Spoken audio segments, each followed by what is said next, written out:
Welcome along to the Ever So Lean podcast. I'm Matt Sims. Each episode, we get a fascinating insight along with some useful hints and tips as I'm joined by some fantastic guests who all have one thing in common, and that's a passion for developing continuous improvement cultures that drive engagement, improve metrics, and reduce costs.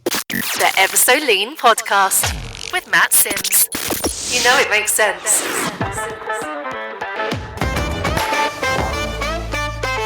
Today, we'll turn over some rocks and get right into the world of Lean Six Sigma to explore what sets it apart from other methodologies. It's a term heard a lot in the world of continuous improvement, but what is it and how does it work? We'll also learn how to determine if Lean Six Sigma is the right fit for your organisation and how the pandemic and remote and hybrid working has changed the landscape in how people are learning today. To really understand this, we need an expert, and as luck would have it, I'm joined here in the studio by a very special guest indeed, as Martin Brenig-Jones, a true legend in the field of operational excellence, is here with me. Now, Martin is a friend of the show and the executive chair at Catalyst Consulting Ltd. He's a BQF certified Lean Six Sigma Master Black Belt with extensive experience in quality, program and project management, process improvement, and advanced quality management techniques like Agile and Lean Six Sigma. He has trained and coached leaders of all levels all around the world, helping to create brilliant organizations by developing people. We'll be picking Martin's brains to leverage his impressive knowledge and experience in this space, and he'll share insights from his co-authored best-selling book, Lean Six Sigma for Dummies, which has sold nearly 100,000 copies worldwide. So without further ado, let's meet the main man himself and get started. Martin, welcome to the Ever So Lean podcast. Oh, crikey, Matt. How am I supposed to follow that? That's fantastic. I like to set people up well. Oh, dear me. Okay, I'm here. You're here. You are an amazing guest. Thank you so much for taking the time to spend with us today. Oh, it's an absolute pleasure. Honestly, I really love your podcast, and I've been listening to some, and it's just great the way you do this. So I'm already a massive fan, as you might already know. Thank you so much. So just to let people into a little secret. So I gave Martin a ring last year, I think it was the end of last year. And I said, I've got an idea, Martin. I think I should make a podcast. And Martin has been so supportive, and Catalyst Consulting, who sponsor the podcast, have been right behind me all the way. And I think we're an awesome team. And you've introduced me to some wonderful people in the continuous improvement world and really opened some doors for me to learn from people and to spread the word about this wonderful platform to share information. So thank you for that. It's awesome. Oh, it's brilliant. It's very well deserved. It's great stuff. I love the way you do this. And I mean, the whole thing about getting the message out as well, because that's what we want to do. We want to get more people to know about this stuff, more people to kind of think, actually, this could be good. We could try this out.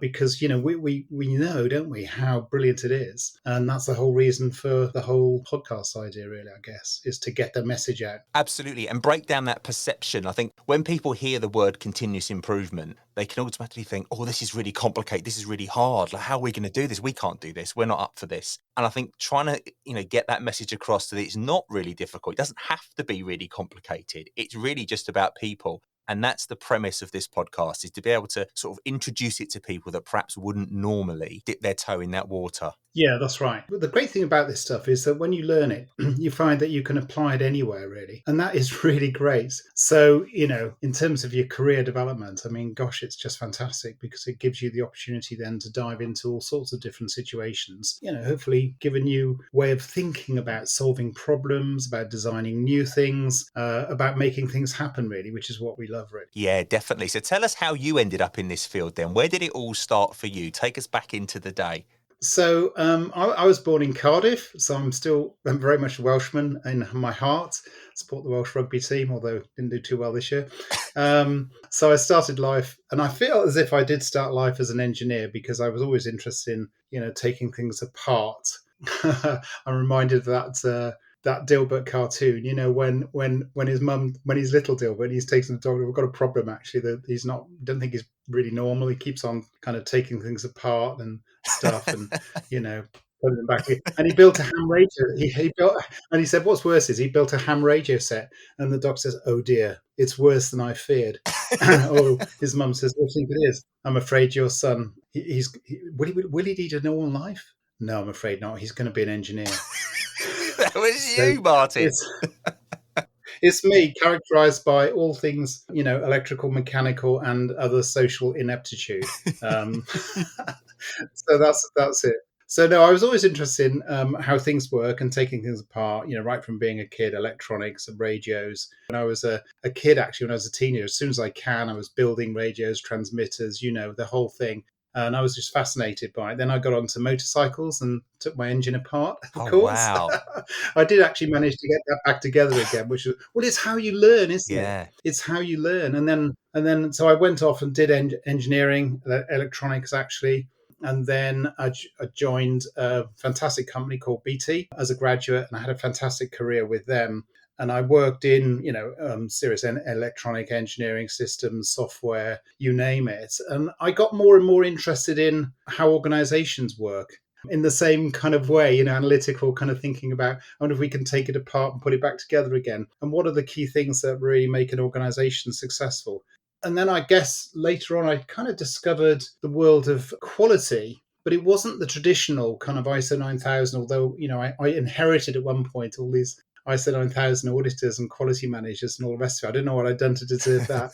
And but my view was very much, I was very addicted to the European model, that had been developed by the European Foundation for Quality Management. They developed this model of excellence. In other words, what are all the things you need to do if you want to run a really successful organization? And that's what really kind of inspired me to get more interested in that world of quality and business improvement and all the rest of it. And that's where it started. So I've been in this world doing this kind of stuff now probably for about 30 odd years, Wow. and still learning. It's great. It's just really, really great. I love it. It's interesting. Most of the people that I've had the pleasure of speaking to on this podcast, when I've asked them about the beginning of their journey, more often than not, the journey started when they were younger, in an interest in dismantling things or building things. And yeah, I mean, I was a teenager, like we all were. But when I was a teenager, my next door neighbour gave me a motorbike, and it needed doing up. Oh, And I remember stripping it apart and getting the Hayes manual. Do you remember the Hayes manuals you could get that told you how to do it? yeah, I've got a few of those. Never went back together. I sold it for scrap in the end. I couldn't work out how to put it back together.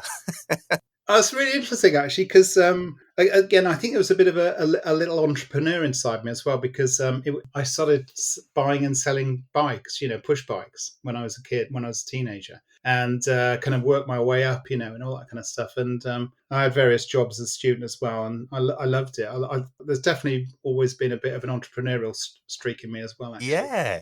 You're like the Welsh Alan Sugar. Oh, That's what we should refer to you as now on. please not. It's funny though. If you could see Marty now, he's sitting in the boardroom chair, and I can imagine him going, "You're fired." Just to one of his people. I can see it. Oh no, that's definitely not my style. So tell us about the work that you do at Catalyst Consulting, because you've recently picked up a new role, which is super exciting. Yeah, well, I'm the executive chair. I'm actually the comfy chair that you can sit on. No, I mean, I have a whale of a time. It's great. We're doing really well as a company at the moment. We're expanding rapidly. And so, yeah, there've been a few changes. Some of the original founders have moved on. I mean, I was very fortunate, really, to have kind of met and been influenced by some great people, actually, in Catalyst. The original founders, Vince Grant and Barbara Bird and John Morgan, God rest his soul, and we were all the four kind of initial owners of the company, if you like. But we wanted to make it a company which is a little bit different and taking on some of our own kind of thinking and medicine, really, and make it one that is owned by the people who work for it as well. So we've gone for, a share owning company. We've encouraged the members of staff to own shares in the company and to feel that it's their company. So it's we're not a they're not a boss centric. I've never been a boss centric type of organization, because they know what to do, and it's just creating the freedom and the space and developing people and actually recruiting as well. So one of the things I probably spend quite a bit of my time on, have done really, is recruiting the team, and that's for me really, really key. So nowadays, we've just appointed James Dwan, who's a brilliant guy who's got a fantastic background, covering the world of agile, lean, and you name it. And he's actually also a kind of software guy background as well. So he's just about got everything. although he did do Latin at university, which is a bit strange. Um, Throw that one in not there. engineering.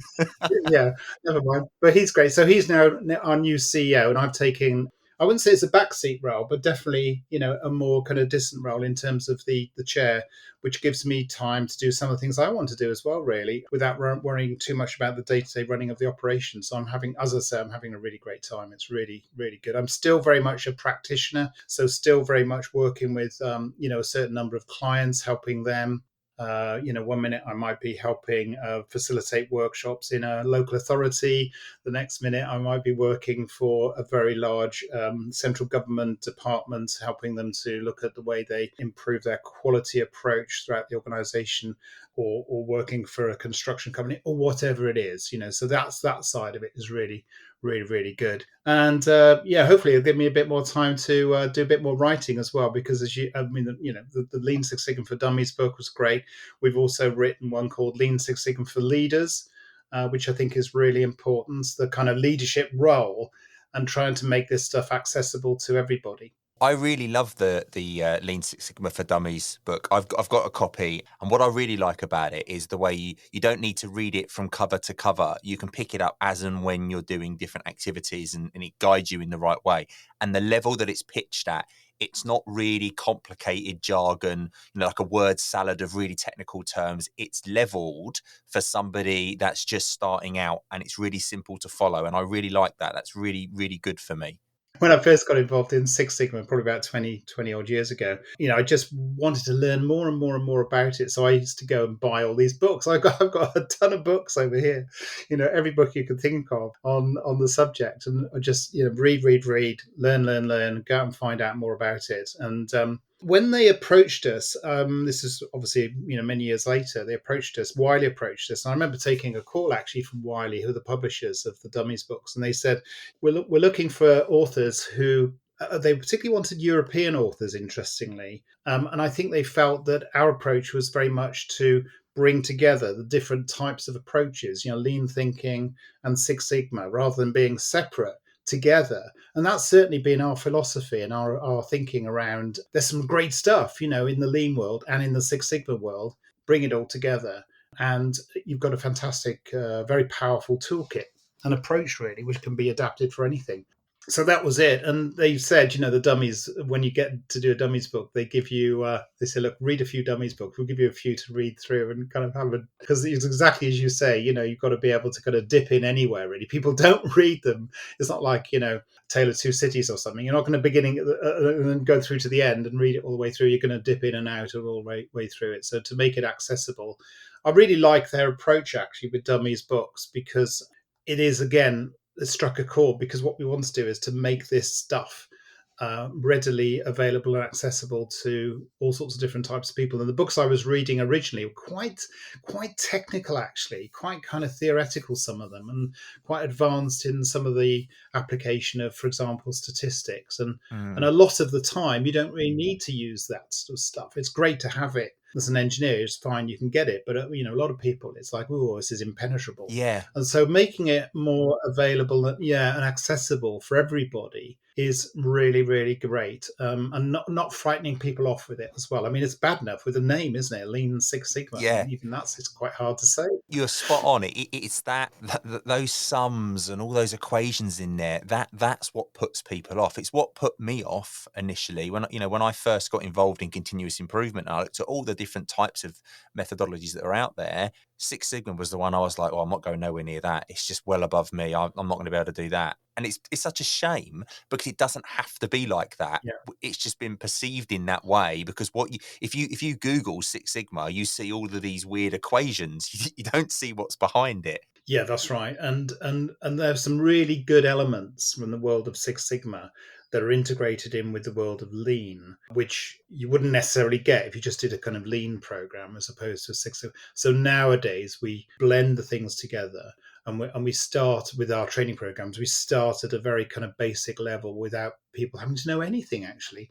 We don't have to have a sort of mathematical background or an engineering degree or anything like that. Anybody can use this stuff. And a lot of the tools and techniques can be applied very readily in everyday operations, in all kinds of organizations. Mm. So I'm currently doing some really interesting work with a big local authority, actually, and working with, all kinds of people there. And it's great when you see, when the penny drops, you go through, and actually, to be honest, some of the stuff is fairly basic. You look at, let's have a look at the data, let's get the process, let's have a look at how it's currently operating at the moment, get that map together, get people working together in a room or in a virtual room nowadays, of course, but it's really great to do that. And all of a sudden people go, oh my goodness me, is that the way is that the way we do it? Yeah.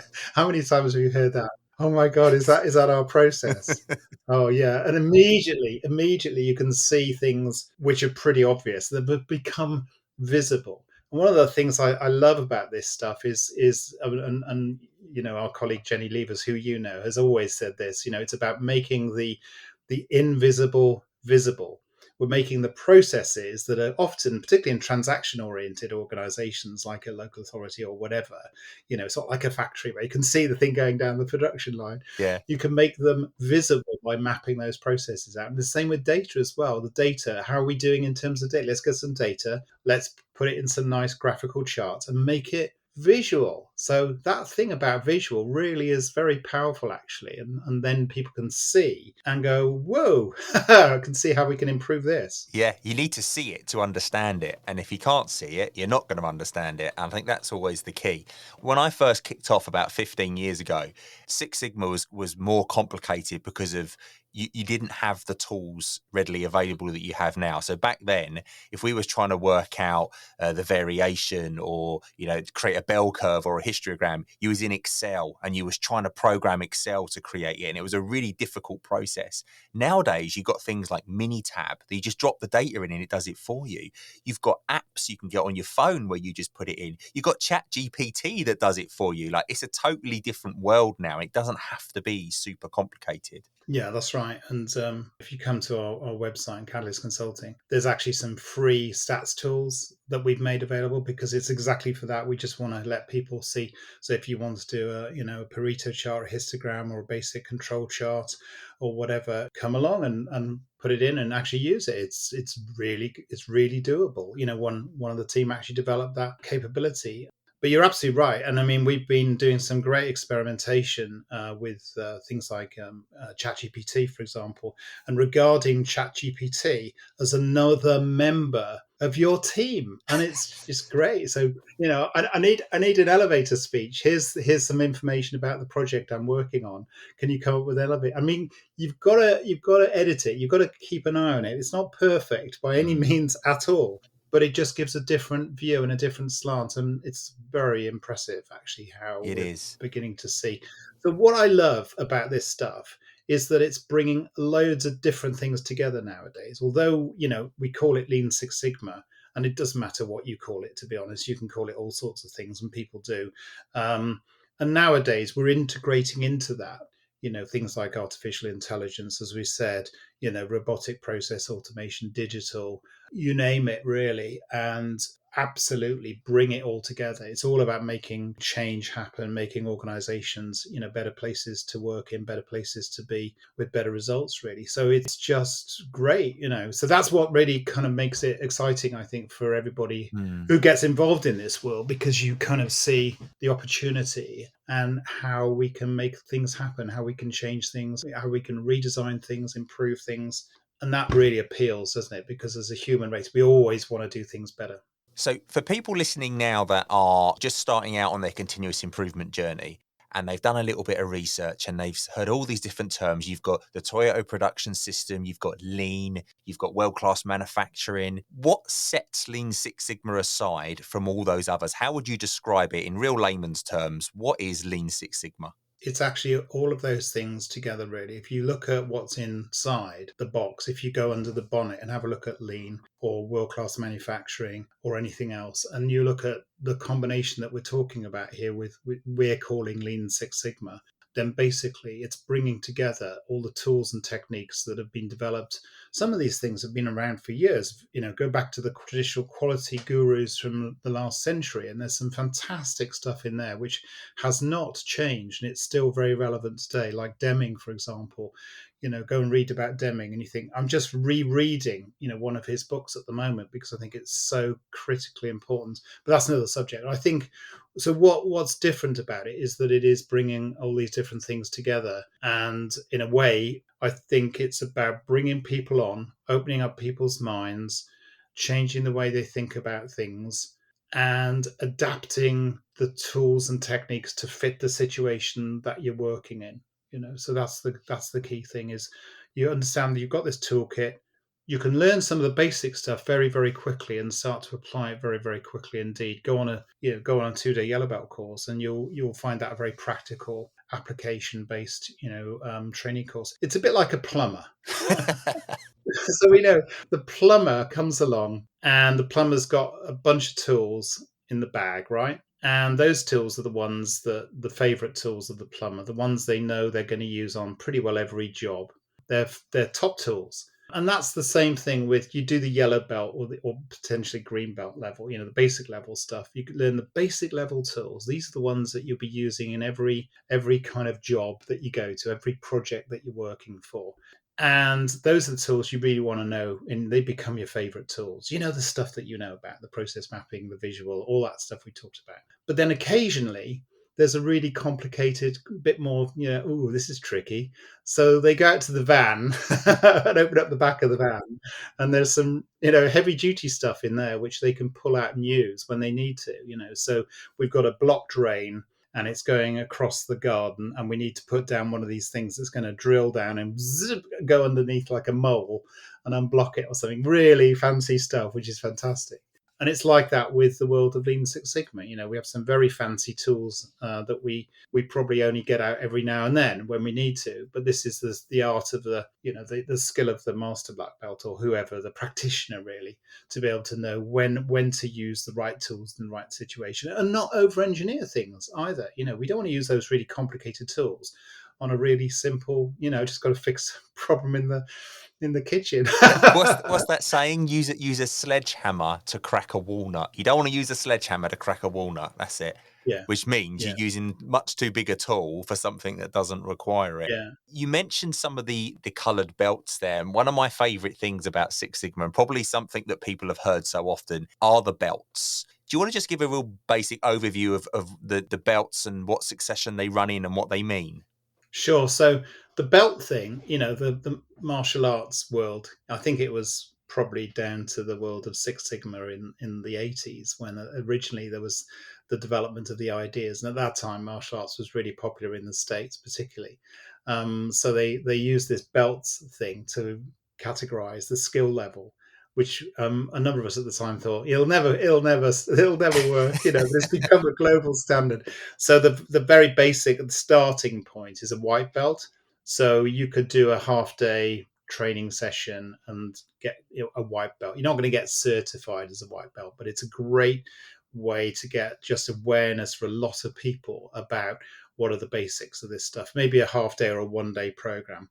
And then the next one up from that is called the yellow belt, which, as I say, typically it's a 2-day or maybe a 3-day program covering the basic ground fundamental tools, the ones that you're going to need in your tool bag every day. And it's a very practical application of these different tools that, as I say, that's very helpful for people who want to become members of project teams and maybe run small improvement projects themselves. And the level above that is called green belt. Okay, this is probably for us, it's the most popular course that we run. And it's usually about a week or 6 days, typically running maybe smaller modules. It's really intended for people who are going to be leaders of improvement projects, but it doesn't have to be. I mean, it's a great qualification anyway for anybody who wants to learn more about, the Lean Six Sigma approach, to get to know a very wide range of tools and techniques without going into the more advanced, particularly the more advanced statistical tools. Now, the level above that is the black belt. And traditionally, the black belt in the world of Six Sigma is somebody who does get into the more advanced stats tools. You mentioned Minitab, gets familiar with that, understands that. I mean, there are variations of a theme around all this, around the world, of course, depending on which type of organization you're working with. You can get advanced green belts and so on. But let's talk about black belt. Well, in the last couple of years, and we developed what's called the business black belt alongside the traditional black belt. The traditional black belt is great if you're going to be going down the kind of more Six Sigma route, need to understand the advanced statistical tools, particularly if you're working for, for example, one of the organizations we work for is a contact lens manufacturer, the second biggest contact lens manufacturer in the world, and a tiny change of yield makes a massive difference to the bottom line. So they are really into the advanced statistics. But the business black belt's really interesting because in kind of response to conversations that we've had with a lot of our clients, we've developed this, and it really is much more of a holistic approach. So it covers things like agile business agility. We cover change management, by the way, in either black belt. So that's really important. If you're going to be good at as a practitioner at this stuff, you really need to understand the human side of change, why people react the way they do, different types of change management techniques, leadership, teamwork, and all the rest of it. So that's change management stuff. But no, I mean, the business black belt kind of gets you into some of the strategic and operational areas as well as agility, as I say, and obviously getting into some of the more advanced tools. So it's proving to be a very popular program, actually. Now, there is another level above that, which is called the Master Black Belt. And I think what happens here is that people decide they want to make a career out of this. And really, that's what I want to do for a living. I'm going to become a specialist in this whole area. I love it so much. I'm probably going to spend a bit of time working in one organization and maybe jump to another organization or come and join us in Catalyst. It's that kind of thing where it's a whole world of that's all I do for a living. Really. And so many people end up in that space as well. It's so contagious, this field. I think once you get into it, it takes you over. It is, yeah. And there are different kind of types of master black belts out there as well. There are some who kind of get very focused on specific, advanced tools. There are some who are more interested in maybe the deployment of the approach. The thing I'm particularly interested in is helping organizations to how to deploy the approach inside their organization. How do I set it all up? How do I get it running? Let's talk about what kind of would be the appropriate training programs, mentoring programs. How do I get the right projects selected and all the rest of it as well? How do I make it happen inside the organization? How do I get the leadership on board as well? Really, really important, which is where the other book, Lean Six Sigma for Leaders, came from, actually. That is an area we've touched on that on a previous episode, and that is an area where I think people need some guidance. So Lean Six Sigma for Leaders sounds like a really good source of information that people could turn to. So that's available, I presume, on places like Amazon and all the other bookstores that you. Oh yeah. So check that out. Yeah. Also, you at Catalyst, obviously, you offer the accreditations for all of the belts that you've described now, and more, sort of the agile and the lean stuff you do as well. Where can people go to find out more about that and get themselves involved in getting those accreditations? Yeah, well, I mean, come to our website, catalystconsulting.co.uk. There's loads of information on there. It really is. We try to keep it up to date and all that sort of stuff. There's case studies, stories, all sorts of things on there. We work very closely with the British Quality Foundation, the BQF, who accredit the programs that we run. And that means that we can certify people. It's quite a stringent standard, actually. It's really good. I mean, this was set up a number of years ago, and Catalysts were quite instrumental in helping to set up that approach, because we felt that it needed to be pretty rigorous to get through that, to get certified. You probably know what I'm talking about. I know very well what you're talking about, yes. You also go on to like a register as well, don't you? Once you are certified through the BQF, and employers can find you on that register to sort of verify that you do have the knowledge to the standard that you say you have. Yeah, I mean, the great thing about this certification approach is that you don't just go on the training. It's a lot more than that. Training, online exam, and then evidence-based assessment at some stage in the future, depending on the level that you're at, really. Yeah. So you have to have used this stuff for real and can show that you have used it for real to get properly certified, Are you ready to elevate your team's ways of working? Are you seeking fresh insights and growth opportunities? Our experts will assess your team's practices, providing valuable insights for improvement and celebration. Reward and recognise your team with this certification tailored specifically for creating an improvement culture. The BQF Academy accreditation acknowledges your journey, outstanding outcomes, and future plans. Whether you utilise Lean, Six Sigma, project management, or continuous improvement techniques, this certification celebrates your incredible work and positive impact. Propel your team's performance to new heights with the BQF Team Excellence Culture Certification. Visit www.bqf.org.uk today and let's celebrate your success together. 13-time Shingo Prize winner Dr. Jeffrey Leiker and Toyota Kata author Mike Rother have created the Improvement Kata and Coaching Kata online course. This inexpensive, compact program is designed to transform your thinking and approach, making you a highly skilled learner and coach. Engage in deliberate practice to turbocharge your progress. You also get lifetime access to the materials, including all of the bonus interviews. Why pay up to 10 times the price elsewhere, listening to some consultant, when you can gain direct insights from the masters themselves? Skip the rest and go with the best. Join us today and embark on your journey to excellence. Just click on the link below to start your journey. The way I liken your model and the BQF model is like the teach me, tell me, show me method, because that's kind of what you're asking from people. You're teaching them. You then want them to do an exam where they tell you that they know what they know.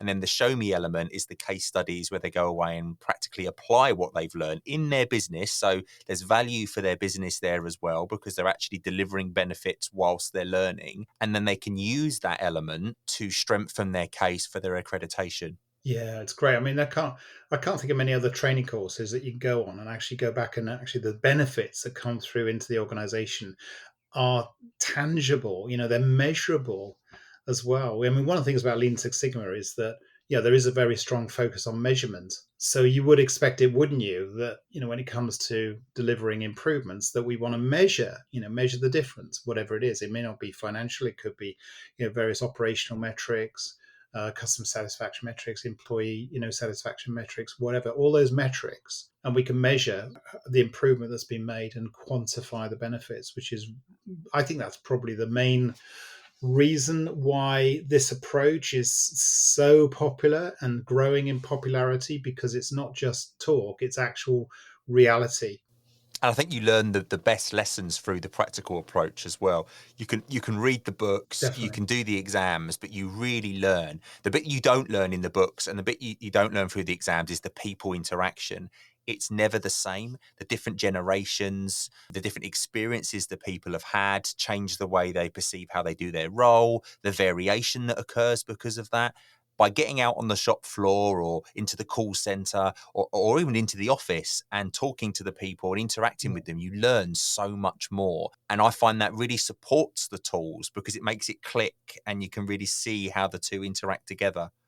Yeah, definitely. And as you get more experienced, you find that you get more confident about, which tools to not use, as well as which tools to use and when. So if you're going through a classic kind of improvement project and you're looking at the current state and you get to a situation where you realize, hang on a minute, there's no point in looking at improvement here. This is a design. We're going to redesign. There are such opportunities for redesign. And maybe a digital, maybe a multi-generational, various steps and iterations of improvement as well. But you get more confident about that, and you get more confident about kind of breaking the rules when you realize that actually I don't need to stick rigidly to maybe what I learned on my training about, define, measure, analyze, improve, control, because I've got to the end of measure and realize, in this case, I could actually go off and redesign something. So it goes off in a different route, but it's very practical and it's still got the basic principles underpinning it, about decisions based on facts and data, rather than, we jump to the solution. We don't want to do that. We want to get people to really think through and get through to the right, the right solution, the right understand why things are happening Mm-hmm. before we jump to solutions. And that's something which we feature very strongly in the book about leadership as well.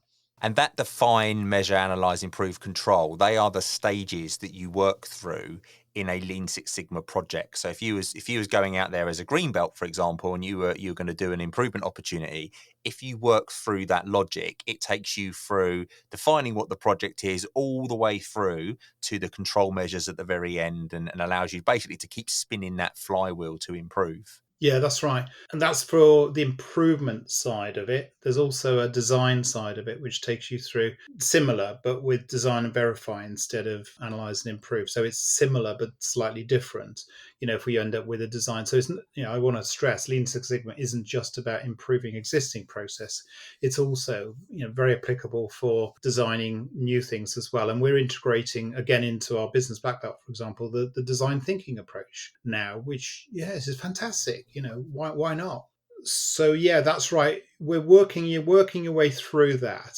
When you're solving problems, one of the things that's interesting is that there's uncertainty. So I used to be a classical project manager in my old days, and in my career, I'd know what I was going to be doing. We'd implement it, and that's it. I wasn't building bridges, but I might be building, electronic systems or whatever. When you're solving problems, you don't actually know what you're going to discover. Yeah, until you get down into it and you're looking at it. It's a bit like solving a crime. In fact, we work with police forces as well. or it's like, if you like the medical analogy, it's a bit like, digging down, getting underneath the symptoms to get to the root cause before you put the treatment plan in place. So it's the same with this. And this business about uncertainty, we're not quite sure what we're going to discover until we get down there, can be quite disconcerting for people, because if they haven't been through this kind of approach, we don't actually know what we're going to end up doing. And you tell some senior leaders that, I'm running a project and I'm going to end up with, well, I'm not quite sure what we're going to do at the end of this, but we'll solve the problem. Defies logic, doesn't it, in some terms? Yeah, really? You're sure? Yeah, just hang in there. The approach will work. Trust the methodology, and it will work its way through. And when you've done it a few times, you get confidence in this thing actually does really work. It's fantastic, So, and then of course, you got to trust it. You got to trust it. Yeah, it's really funny. My son, he's 10. And he was unloading the dishwasher the other day, and he went, Daddy, look at me. He's listened to a few of the podcasts, right? He's a bit of a closet expert now. And he goes, Daddy, look at me. He goes, I'm carrying 4 plates because it's lean. He goes, I'm not having to walk backwards and forwards as many times. I was like, oh, that's amazing. Well done. Really cool. A couple of days later, the little basket that goes in with the knives and forks in it, we was putting the plates and the stuff in the dishwasher at the end of the meal. And he went, no, don't do it like that. And I was like, what's the matter? And we were mixing up the spoons and the forks and all that in the different compartments. And he went, no, you put them in the individual ones. Spoons go there, knives go there, forks go there. And I went, well, what does it matter? They all get washed the same. He goes, because when I put them away later, it's more lean because everything's organised. And I was like, oh my God, this boy's 10. This is amazing. That is amazing. I have a son, he's a bit older than that now, but he does exactly the same thing. And it's like, oh my God. I think it permeates through. It's brilliant. It's brilliant. It just goes to show how much we influence our children without realising we're doing it. So in the last couple of years, obviously the pandemic has changed things and the way people work has changed. Has that affected the way that people are learning and sort of getting involved in Six Sigma and accreditation? Yeah, definitely. I mean, we had to learn and pivot very quickly when the pandemic kicked in 3 years ago. I mean, gosh, we really did, because a lot of our work was face to face, whether it be training or consulting, and it basically went off the edge of a cliff, and it was like, oh my goodness me. But we all pulled together, and we actually used agile thinking, agile approach to work in sprints, to redevelop a lot of the training that we had, to make it much more kind of virtual oriented, with simulation activities, with use of interactive whiteboards like Jamboard from Google, or Mural or Miro. Mural is one of my favorites at the moment, actually. And that again, we can all come in. So we have absolutely kind of nailed that, really. And is still running incredibly successfully now, these virtual training courses. I mean, it's great because people can come from anywhere in the world. It's kind of had a bit of a positive effect on us because it means that we can get people from all over the world. Time zone wise, the UK is not bad because you might have to get up early and might go to bed late, depending. But we can actually pretty well cover the whole thing from one end to the other. But yeah, no, it has affected. And I think people are still discovering what hybrid working really is. Hybrid working in particular is quite challenging for some organizations, we found, really. It's really interesting because face to face is great. And I think we run regular client events, and where you came along to one, as you know. And I think those events where you get sort of 60, 70 people in the room, you can't beat a face to face. I mean, it really is tremendous when you get people actually in the room. It's hard to hug people when you're not in the room in a virtual world, and it's very, very, very much a kind of connection, people talking, networking, and all the rest of it. And I think that will continue. So we decided not to run any of those big kind of forums that we have as virtual events, but we held off. And then we ran one recently at the UKRI, which was great actually, on the Rutherford Appleton Laboratory, space, the Harwell campus, which was unbelievable. It was amazing. Really great fun. Absolutely amazing. It was amazing. And we learned a lot about black holes and all sorts of things, which was tremendous. But yeah, you've got to be one step ahead of the curve, haven't you? You have, and you need to be able to adapt and overcome. And I think that's absolutely what you've managed to do with the training that you offer. And what's really good with it is you've got different options. So, you do the online sessions where people can all join together in like a virtual classroom and learn. But you also offer, on the other side of the coin, the individual self-paced learning for the same accreditation. So if people work funny hours or they want to try and fit it in amongst, the kids and running the house and going off and trying to do your job, you can do it at your own pace as well. And I think having that balance and allowing people to make that decision themselves is absolutely brilliant. And I love that you offer that. Yeah, no, that's great. The self-paced learning, yeah, that's absolutely right. And, you can do that. It's hard. I think it's hard to do that. I mean, one of my hobbies is photography, Matt, as you know. And, so I'm always trying to learn more stuff. So I've actually subscribed to some online, video-based learning for photography. And it does require quite a kind of disciplined mind to kind of go back and onto the next module, onto the next module, onto the next module. But yeah, it's good. It's good because we offer support, mentoring around that as well, which is great. So people can have somebody to talk to at the same time, in between the sessions and all the rest of it to keep them going. You know what I mean? Yeah, that's super useful. And it's nice that then, because you've got someone you can sort of chew the fat with, because it doesn't matter how well a slide explains something to you. Sometimes you do need that human interaction to be able to get to the bottom of it. So when people set off on this journey and start doing Lean Six Sigma, what are some of the common mistakes that you would sort of advise people to watch out for and be aware of?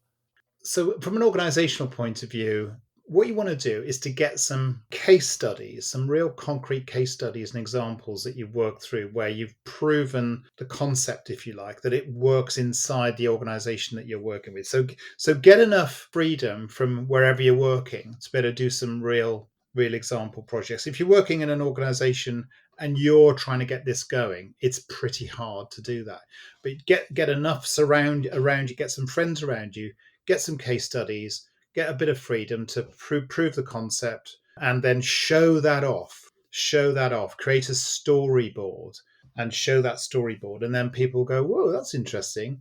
And that will sell it more convincingly into your senior managers than anything else that you do, I think. Obviously, if you're working for an organization and the senior management team have decided they're going to embrace this kind of approach, then that's a whole different ballgame, really, because then there are traps about, where they can not get it quite right. So the thing there is to consider, are you going to adopt this approach across the whole organization? How is it going to be seen? Communications internally is really key. Again, there's a kind of almost like a selling job that people have to do, because people are quite hesitant sometimes about this kind of stuff, particularly if organizations have done similar things in the past, and there might be a bit of what you might call residual stigma in there from previous attempts. that have been made. So, again, you've got to convince the organization, convince everybody this is the way to go. And you can do that through real live practical examples, show and tell events where people come and see.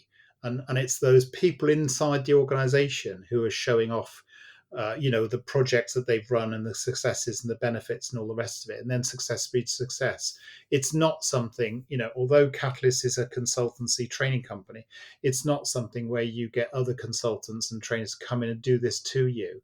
It's about getting the skills inside the organization, releasing that potential that people have got inside the organization to do this stuff. What you find is that there will be certain people who are absolutely up for this. They'll love it. They want to get on board. They want to get trained up. They want to get skilled. They want to try it out. And they'll be great people to come on board with it. There'll be other people, of course, who are kind of over there thinking, no, it's not for me. And they may or may not, come on board, at some point in the future. The real test is getting to the point where this stuff is so ingrained inside the organization, and we have a maturity-based measurement to kind of check out how far up the curve are you. You've got such a level of embedded that when the CEO leaves and another one comes in, right, big moment inside an organization, that this stuff continues. That it's just so unstoppable that everybody is kind of saying, no, this is the way we do things around here. It becomes part of the way we do stuff around here. But that takes time to get to that stage, and it really does take commitment and time to get to that stage. So, I mean, there are many other kind of traps, I suppose, and pitfalls that you may fall upon during the way. We talked about over-engineering, too advanced use of advanced tools that turn people off too quickly. I think projects should be run short, sharp, sweet. Use that agile approach to get things done quickly. Don't over-engineer the projects.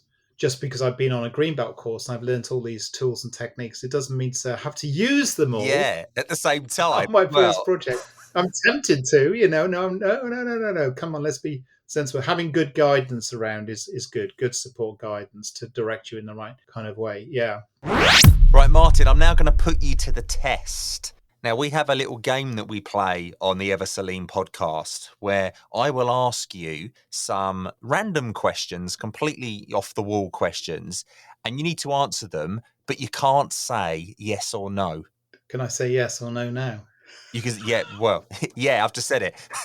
You can now, but it's actually much harder than it sounds. I don't think I'm going to last very long. No, don't worry. It's okay. Everyone's different. And the best thing is it's not live, so I can edit it out and no one will actually know how long you lasted. So it's a good secret. I'll put 60 seconds on the clock and we'll see how you get on. Are you up for the challenge? I am. You nearly got me there. Yeah, I am. That's a good practice. That was really good. And the questions are completely off the wall. Okay, I can promise you now that you won't be expecting any of these. All right. Okay. Proper random. This is ChatGPT generated questions that require yes or no answers. Okay. Right, let's get this going. I shall have, yeah. Right, we have 60 seconds on the clock. Do not say yes or no. Have you ever gone on a hot air balloon ride? I have not. What is your favourite type of puzzle? Crossword. Good answer. Do you believe in the existence of the Loch Ness Monster? I do not. You sure? Absolutely. What is your favourite type of board game? Chess. That's a good game. Do you find it's quite strategic? It's very hard. Have you ever gone on a cruise? I have. Where did you go? Croatia, off the coast. Was it nice? Was it cold? It was quite rough occasionally. Was that because of what you were drinking or because of the sea? What's your favourite type of movie? You did it, Martin! You've done it! You're kidding. You did it! Don't worry about the movie. Forget the movie. You just smashed it. Rom-com. I like rom-coms as well, especially American ones. Yeah, no, I'm a total big softie, really. Honestly, I love a rom-com. Yeah, Yeah, he shed a tear. yeah, oh, definitely. Yeah. Something in the eye. That was amazing. You smashed that really, really well. You didn't hesitate at all. There you go. It seemed like less than a minute. Actually, are we still doing it? No, I'm not going to say it was a trick. We're done now. That was really, really impressive. I'm blown away there. And I can honestly say to those listening, that was the first take of that. We didn't do that multiple times either. I'm not sure what to say. I'm completely Lost stuck thought. now. Don't say yes or no. No, I know I That won't was be for the rest of the absolutely day. brilliant. I'm programmed in now. I mean, I'm now got to go and play chess. I haven't played chess for ages. It's hard. It's hard to not say yes or no. Really hard. So what's next for you then, Martin? What's going on? Anything that you want to mention or let everybody know about? Oh gosh. So I would love to see this stuff applied in the wider world, in the bigger context, because, wouldn't it be great if we could apply these kind of tools, techniques, and methods and this thinking to some of the big society problems that are out there, like, better healthcare systems, for example, better support in the community, education systems, so I'm quite ambitious really when it comes to the thinking, but that would be the dream, would be to be a big influence and work through influencing other people into solving some of the big problems that are out there in the world at the moment. Here's an interesting stat, right? Apparently in the UK there are around about 90,000 male prisoners, okay, in prisons, 90,000 roughly speaking. How many females do you think there are in the UK in prisons right now? Oh, I'd say half that. It's a fraction. It's about 3,000 ish. It's an absolute Really? astonishing fact. I don't know why I quite like facts and stuff and Yeah. data, and I thought I was thinking why? Now the question is, of course, why is that? Yeah. Why? What's going on there? So again, as soon as you get some facts, you want to dive into it and kind of use this stuff, don't you, to drill in, find out, well, what's the reason? What's going on here? Why? Let's get better segmentation of data. Let's find out. And it prompts you to ask more questions and things. So it's not saying that's a problem that we should have more women in prison. That's not the answer. It's probably why there's so many men in prison. And it just is a fantastic, kind of piece of information. You think now, without facts and data, the temptation is then to jump into having you could imagine the dinner party or whatever conversation about, well, it's because this or it's because of that, and what they should do is this or what they should do is that. And you think, hang on a minute, you're doing exactly what we say we shouldn't be doing. We're jumping into solutions, we understand, we think we know what the causes are and all the rest of it. And it's the same, really. It's data is incredibly telling, isn't it? So, you could look at crime rates as well. And we have done some work with the police. And I know that they have adopted some of these approaches to looking at, hotspot policing and all the rest of it and analysing data. So this stuff has massive applications in a much wider context. I'm one of the bees in my bonnet at the moment is about, I go back to the world of quality, which I've kind of learned more about. And I've got more involved with the Chartered Quality Institute and helping them do a few things. And I really quite like that. And I'd quite like to see the world of quality moving into the future, because the traditional kind of quality manager, quality auditor people don't kind of think, oh, that's really exciting. But actually, I think the future role, who's going to be the person who's going to be looking at bringing how organizations get managed, how they pull all the stuff together, all the stuff that we've been talking about. I think they have a tremendous opportunity. So we've been helping them look at the competencies, the competency framework for quality professionals in the future. But one of the things about quality that you learn, if you go back to the world of Deming again, and his book Out of the Crisis, which he wrote back in the 80s, was about quality inspection. Quality inspection is regarded as kind of like the lowest form. It's not good. As Deming would say, it's just not right. You're looking at the thing after it's happened. It's too late. Yeah. If you're inspecting things, the damage is already done. So that's not the way to build quality into the system, into the processes and all the rest of it. And unfortunately, I see a lot of that still around, with inspection-based quality. And I think there's opportunities for us as a community of, professionals to have a bigger influence and change the mindset in maybe in governments even. Imagine you were suddenly put into a role as the minister for, I don't know, education or something. What would you do? And I get the feeling that what they want to do is I've got to run some initiatives. I've got to do something. I've got to be seen to be doing something. Something everyone can see. So everybody can see, yeah, that's right. But actually, this kind of thinking could be really helpful, actually. So that's my kind of big dream, I suppose, is to help be a bit of an influencer. The word catalyst is great, by the way. I love it, because a catalyst is, you go in and you help to ferment change, to speed up change, to improve and change things. And the funny thing about a catalyst is the catalyst actually in the chemical reaction doesn't actually get changed themselves. How ironic. Yeah, I know. Well, I don't think that's the case with you. From my interactions with Catalyst, you certainly lead the way and are a prime example of what a well-structured, people engagement driven organization can be, for sure. Absolutely. No, that's brilliant. I've also got, as I said, the little entrepreneur in me. I've actually helped to start up another company over the last few years, which is in a completely different world. It's in the world of photography and lighting systems and all that kind of stuff. So I kind of help and mentor that organization, which is doing okay. It won an award, actually, the Amateur Photographer Awards recently, which is great. Wow. Where can people find out about that? Where's that?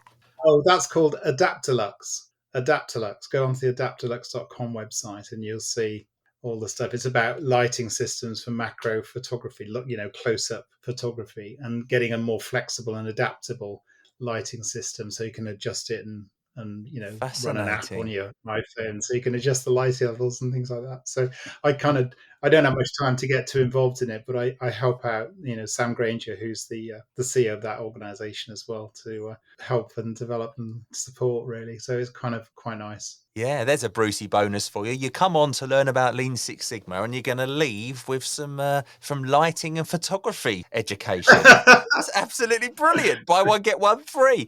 And just really quickly, if people want to take part in any of the Catalyst accredited training, this is open all year round. There isn't term times or anything like that. People can sign up at any point and get going on that. Absolutely. Yeah. Fantastic. Yeah, don't be frightened. Come on in. Yeah, it's great. Don't be scared. They are a brilliant team. Definitely a brilliant team to work with. Well, thank you so much for your time today, Martin. You've been an absolute joy to speak with. And I think you've definitely given us some food for thought in terms of breaking down those barriers that people perceive for Lean Six Sigma, for sure. Thanks, Matt. It's a real pleasure.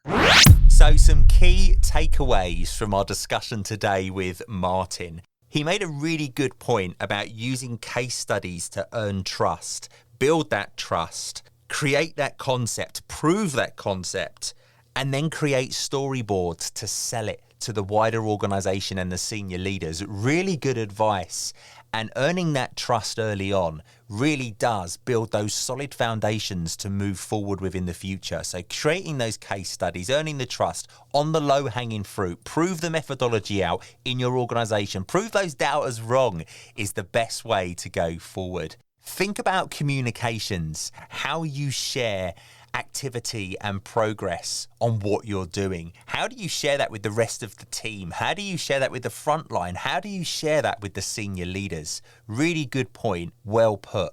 Show and tell events is another thing that Martin touched on that I think is fantastic. Really visualize what you've done. Shout from the rooftops about how great the methodology that you followed is, what it's delivered for the business and how it's benefited the people. Great advice. I really love that. Build skills, knowledge and confidence within the organization. We say it every single episode, but it's all about the people. If you can develop the people and take them along a journey with you, the business is only going to get stronger. The organization will grow in strength and numbers. And it's an amazing feeling when you start to see all of these problems being solved at root cause level by various different people. It's not just one person's job. This is everybody's job. And then you can design new processes using Lean Six Sigma and similar methodologies to help you design them in a robust way. Super exciting stuff. Try and convince your senior leaders that you don't need to know the answer at the outset of a project. Trust the process, follow the DMAIC through, the define, the measure, the analyze, the improve, the control. Follow it through, trust that process, it does work, and it will guide you towards a sustainable root cause problem and a solution that fixes that problem at that level. In time, it will become the way you do things. Trust it, go with it. It does work, I promise you. That brings us to an end of this episode of the Ever So Lean podcast. Thanks to Martin for joining us today to help us understand what Lean Six Sigma is and the value that it can bring to an organization. It was fascinating hearing about the role that Lean Six Sigma and CI in general has to play in the current climate and how the delivery method has adapted to the new world, which is super interesting. If you haven't got a copy of Martin's books, Lean Six Sigma for Dummies or Lean Six Sigma for Leaders, get yourself a copy from all good bookstores, on Amazon and alike. I thoroughly recommend it. Pitched perfectly, it is a great starting point if you're starting out or for reference if you're more experienced in this field. If you're keen on picking up an accreditation in Lean Six Sigma or other continuous improvement methodologies, visit Catalyst Consulting Ltd at www.catalystconsulting.co.uk. Let them know that you listen to the Ever So Lean podcast and find out what's on offer. If you like the sound of today's show and you would like to hear more, please subscribe and follow the Ever So Lean podcast at eversolean.com. We'll also find episodes that you might have missed, so check them out as well. Also, if you're on the socials, search for the Ever So Lean podcast, give us a follow and let me know your lean efforts because I would truly love to hear all about them. Thanks so much and I'll see you on the next episode. And don't forget, Ever So Lean. You know it makes sense. The Ever So Lean podcast is researched, produced and recorded by Matt Sims. Visit eversolean.com to find out more.